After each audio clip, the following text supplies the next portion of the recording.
Dr. Benjamin F. Chavis Jr., and this is how to get your money right.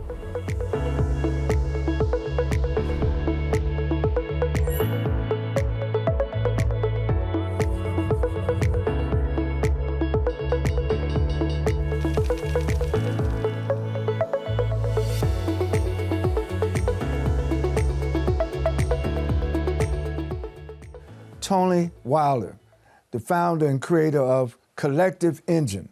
Welcome to How to Get Your Money Right. Thanks for having me. So look, man, you're originally from the BK, Brooklyn. What contributed in your upbringing to being such a guy now that helps other people be successful in their careers? Well, I'm a son of Caribbean immigrants. You know, my parents are from the West Indies, and they taught me, you know, I grew up really loved in the house, but they taught me the work ethic. They led by example. My parents taught me that, hey, as long as you work hard in this country, it's the land of opportunity, you can get what you want. And I think I'm just doing what was done to me. I was helped along the way. I'm like the turtle that's on the fence. I had a lot of people in my life that helped me, you know, inspire me and help open doors for me. So now I'm just paying it back now, paying it forward. Having a work ethic is very important. And of course, one of the things that's famous about the Caribbean community in New York is that work ethic. In Living Color used to have that skit with the Jamaican family having 10 jobs. That's not too far-fetched. I mean, right. West Indians work. You have to work, man. You work hard, and that's what we taught from the time we're little. You gotta work, and whatever you want to get, you know, no one's going to give you anything. You got to work for it. You know, back in the 1960s, I was a young guy. I had an opportunity to work with Dr. Martin Luther King Jr. And whenever he pulled a staff, he would tell people about the mission, but he'd also say about the brand.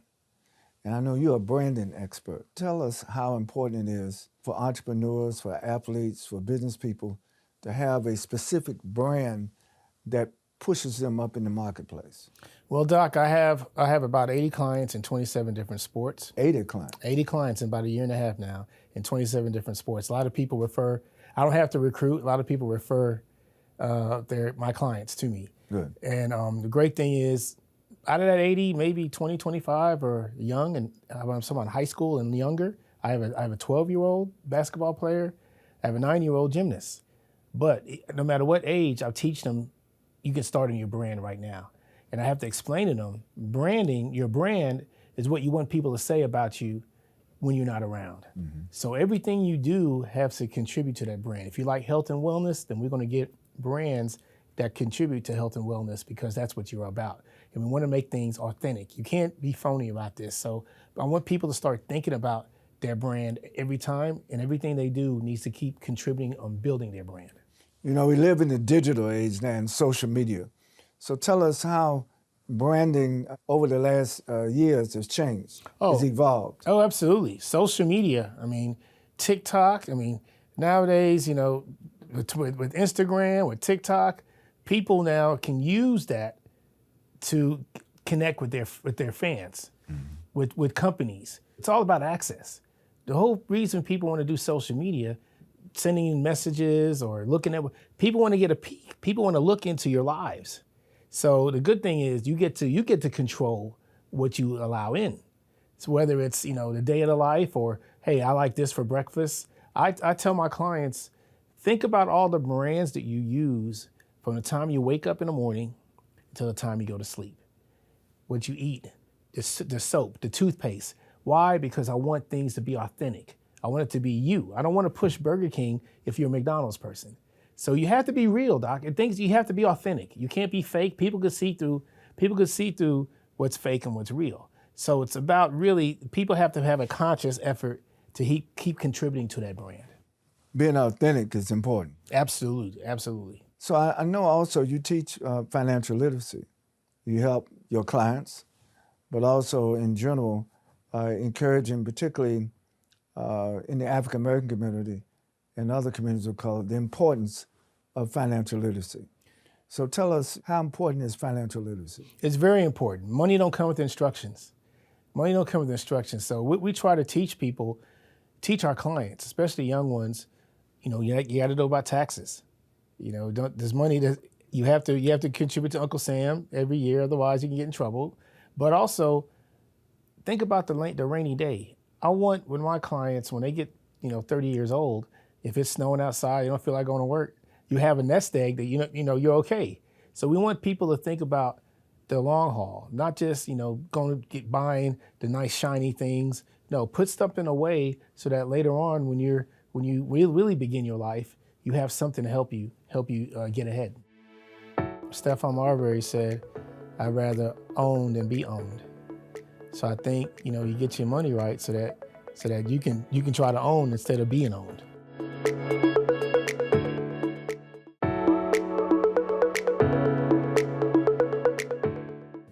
There's some very famous people, athletes, entertainment industry, who wind up being bankrupt. So in your clients, you emphasize the importance of financial literacy. Absolutely. Not only financial literacy, Doc, but we do character development, leadership. They have to pay it forward. We make it a requirement that they do a camp at their high school so they can pay it forward, because they are role models and people are looking up to them. So they got to use that for power for good and not evil. But we also, after a year in existence, we started mental health as well. So I have someone that's available for our clients 24/7, because I noticed now after 1 year, a lot of these kids, they put pressure on themselves, or they have transfer portals, they get homesick. So mental health is also now part of a whole package. So not many firms offer all the stuff that we do, but financial literacy is one, because they need to know what to do with their money. So you have a comprehensive portfolio of assets that you bring to all of your clients.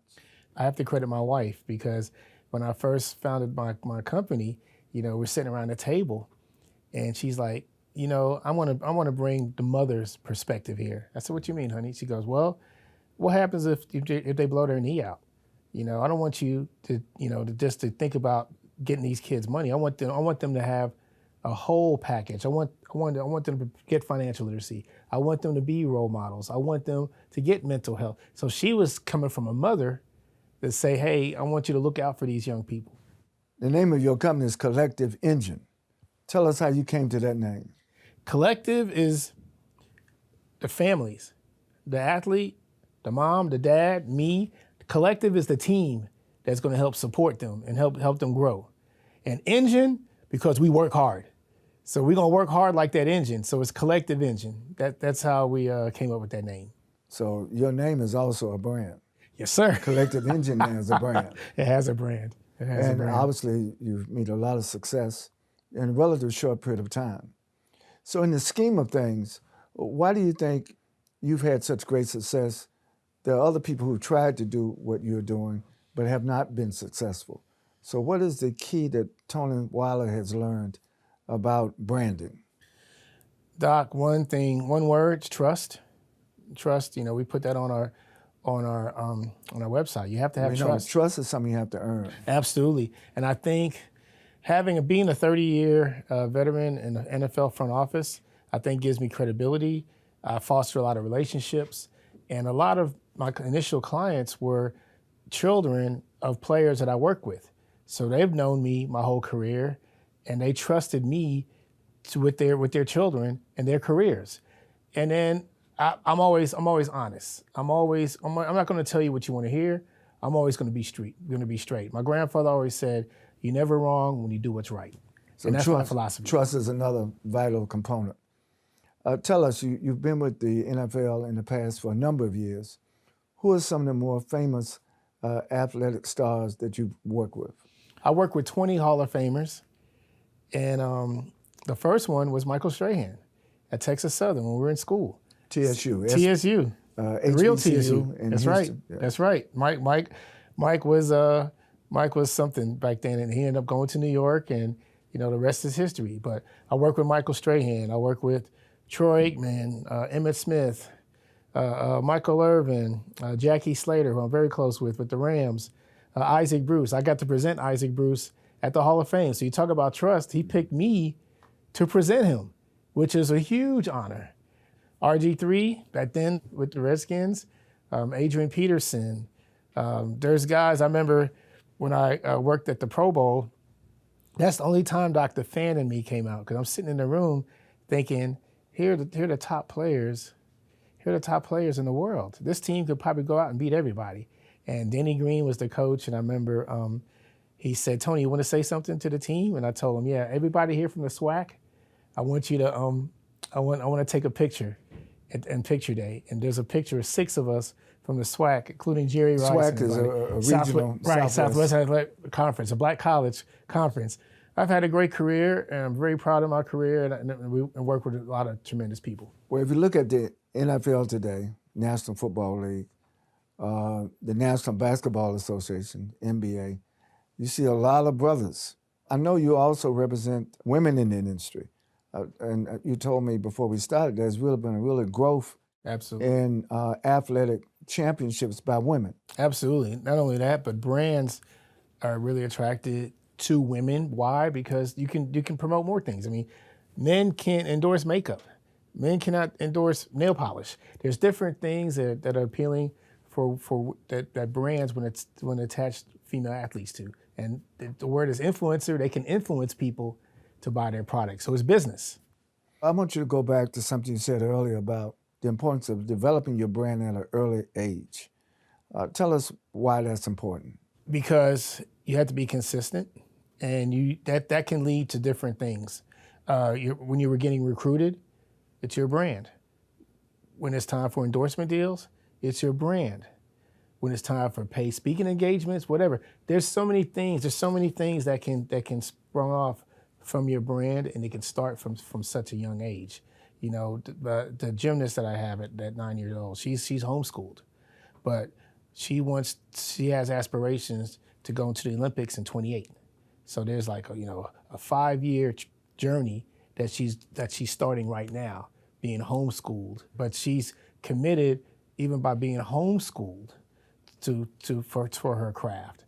So everything is about, she's all in, putting all her eggs in the basket to go to the Olympics.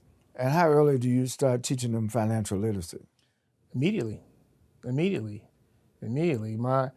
kids, from the time they're little, we always would pick a charity every year that we will support.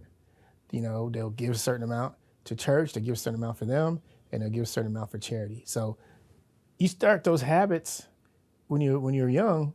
You're gonna keep them when you're grown. Image is very important. But also, you be consistent. You talk about as far as finances. Have a budget, and also invest. And think about investing, so that you can have your nest egg, and later on you get the fruits of your labor.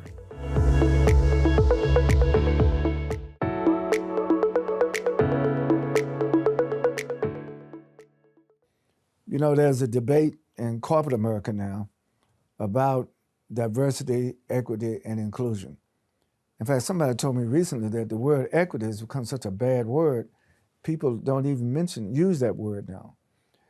From your informed perspective in athletics and in entertainment and in the business world, do you see the pendulum still going forward, or do you see some retraction when it comes to the importance of diversity in the marketplace?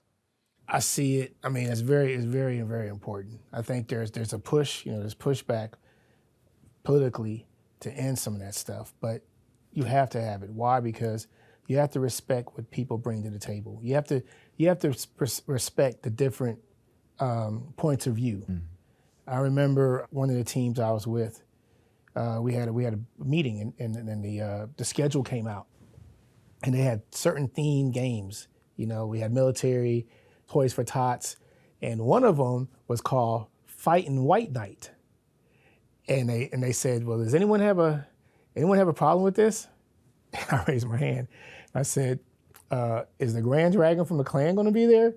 As a black person, that's kind of offensive, calling fighting. I know what you're trying to say, but it won't be perceived that way. Fighting White Night. They said, you know what? We never thought about that. They axed it. You have to have diversity so that you can get different perspectives. So diversity is good for business? Absolutely. It's great for business. It's not good, it's great. What's 3 things that you would recommend, not only to people who are just getting in their career, but even those who in midlife, because of the change in the environment, the change in the job market, people are going to second and third careers, not just one career. So what would you recommend in terms of, from a branding perspective, how people can enhance their brand over a long period of time? I would say be consistent.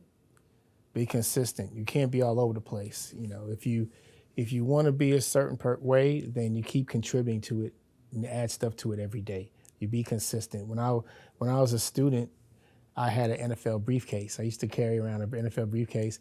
Why? Because I wanted to be an NFL executive, and I started dressing like one, so I can be. So when people saw me, they remember to say, "Yeah, you used to dress like one. Now So you are one." Image is important. Image is very important. Image is very important, but also, you know, you be consistent. You talk about as far as finances. You know, have a budget, and also invest. And think about investing, you know, so that you can have your nest egg, and later on get the fruits of your labor. What can you say that you've seen personally about the progress of women in entertainment and sports and in other venues who've held on to their brand and have penetrated the marketplace with a strong brand? Big thing, Doc, is having a story. These brands love stories. Everyone has a story, and it's about telling your story, and then making it marketable where someone wants to be associated with you. When you say tell the story, you mean one's life story, one's journey? Yes, absolutely. I have a client. She's a gymnast at Fisk, one of the first HBCUs to have a gymnastics team. I know they won an award. Absolutely. And she's Muslim. She's part of the Nation of Islam. She's Muslim, and she petitioned the NCAA to wear tights under her uniform for religious purposes, and they gave her permission. So now she's a trailblazer. She's a role model for all other Muslim athletes, because now they can really participate despite their religious beliefs. So that's something like that is huge, because I can go to some brands and be like, look, she's a role model, she's a trailblazer, look what she's done, and now she's opening up doors for other athletes. Tell us about the HBCU communities. Do you see more HBCU graduates getting into the marketplace with their brand? Absolutely. I mean, why not? If others can do it, they can too. It's about, you know, family. There's a connection. I mean, one thing, if you're HBCU grad, it doesn't matter. I'm Texas Southern. If you're Howard, I mean, we still connected. We still have that common ground. It's HBCU. We still can relate from the HBCU experience. So it's really like a family. It's a family. Well, you know, the Supreme Court has ruled against affirmative action. So a lot of the scholarships and opportunities for minority students from communities of color to go to the bigger universities, that's going to be much more difficult. Do you think young people are still going to be encouraged to get an education? Oh yeah, of course. I mean, that's the way to get ahead in this country. And unfortunately, folks are going to have to work hard and make it where folks can't say no. You know, you're going to have to we already had to work twice as hard to be 3 times as good, but you have to turn it up even more now, because people are going to be looking to try to say no. So you got to make it to where people can't say no. That's not easy being a student athlete. You know, you have to really manage your time well. Plus, you have to still be a kid. You still have to have fun. So what gives me hope is their successes. They're getting educated. They're going to college. They're growing. They're living their dream. And that gives me hope, because when you're doing something you really enjoy, you're going to do it well, and you're going to go above and beyond, and you're going to be successful.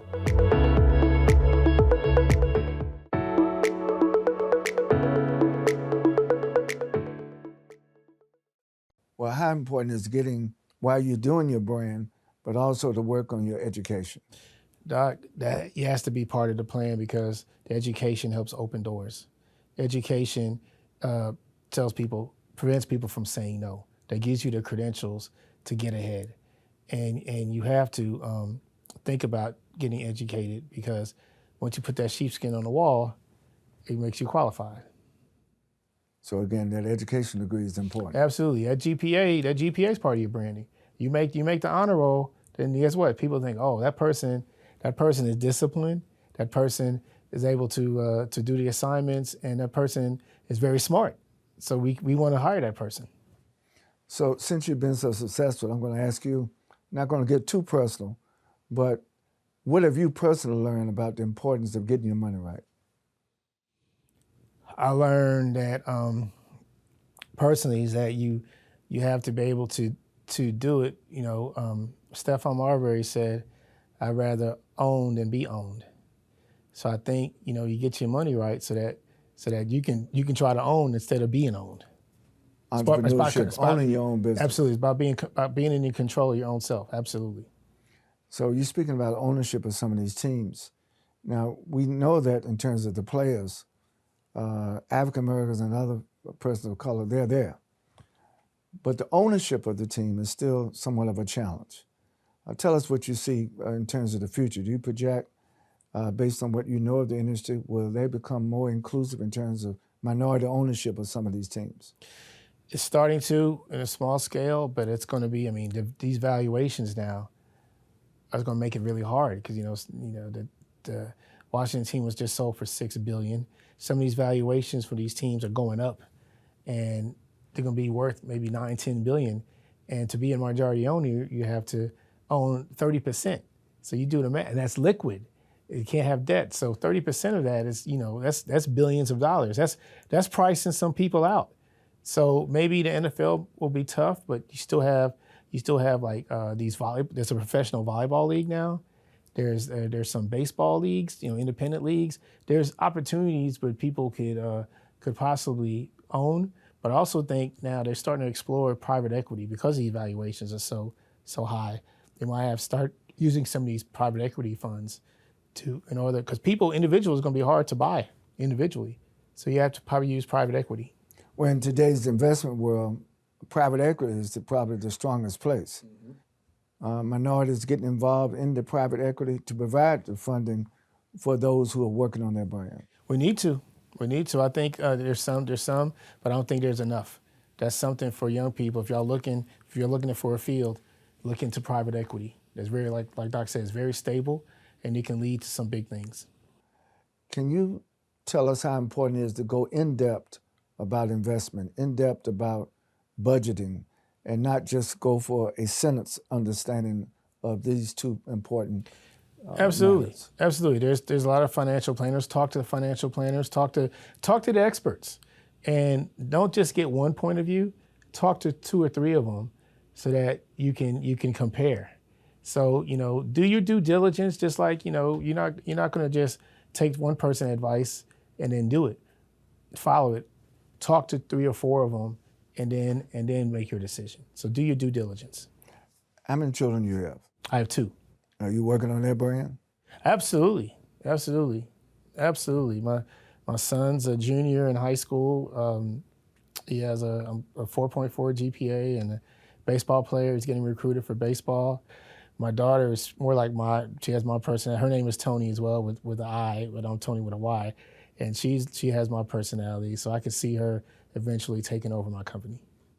What would you say to parents who are watching this show about getting their children branded, getting their children educated, getting their children on this journey toward success? I would say, guide them. Definitely guide them. Have them ask questions. I told my kids when they were really young, I told them to ask questions.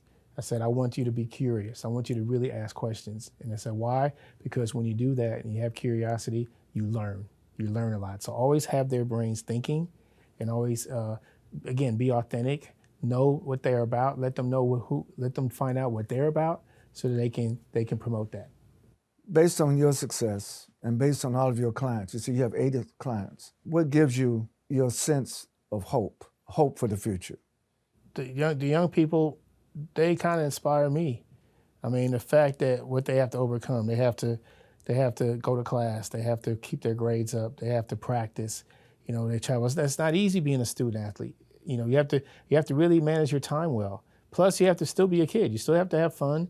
So what gives me hope is their successes. They're getting educated. They're going to college. They're growing. They're living their dream. And that gives me hope, because when you're doing something you really enjoy, you're going to do it well, and you're going to go above and beyond, and you're going to be successful. So you're optimistic about the future. I'm very optimistic. I'm very optimistic because the young people are dynamic.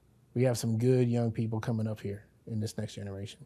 Tony Wyllie, the founder of Collective Engine, thank you for being with us on how to get your money right. Thanks for having me.